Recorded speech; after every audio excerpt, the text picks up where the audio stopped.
Pertama sekali tentu saya berharap tim utusan dari Sumatera Barat kita berharap lolos di Liga 3 nasional nantinya. Tentu tidak mudah. Kita juga ingin seluruh kedua tim yang ikut itu harus sudah mempersiapkan tim semaksimal mungkin. Dan tentu jaga kekompakan dan jaga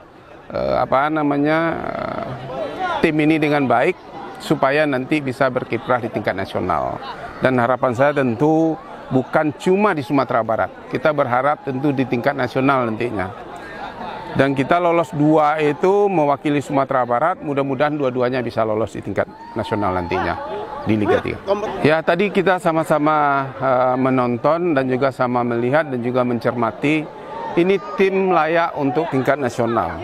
Tergantung nanti daerah atau mungkin manajemen atau juga pemilik betul-betul serius mengikuti ini nantinya. Karena bagaimanapun juga kita tidak bisa mengandalkan pemain saja, tentu banyak hal yang perlu kita pikirkan, termasuk juga pendanaan dan segala macamnya. Kita harus siap bagaimana juga tim ini betul-betul kita perhatikan dengan baik. Jangan sekedar lolos tingkat Sumatera Barat, kita berharap di tingkat nasional nantinya. Tugas dari Asprof itu sebetulnya memutar kompetisi. Tentu harapannya ada di situ.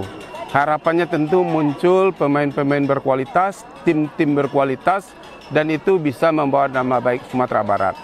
Dan juga harapan kita tentu tim yang mewakili itu betul-betul membawa Sumatera Barat ke arah yang lebih baik untuk sepak bolanya. Tentu ini menjadi contoh juga, bagaimanapun juga inilah tim terbaik di tingkat Sumatera Barat. Bagaimanapun juga ini sudah kita lewati 2 bulan lebih kita mengadakan kompetisi ini dan juga sangat banyak pertemuan-pertemuan pertandingan ini kita laksanakan.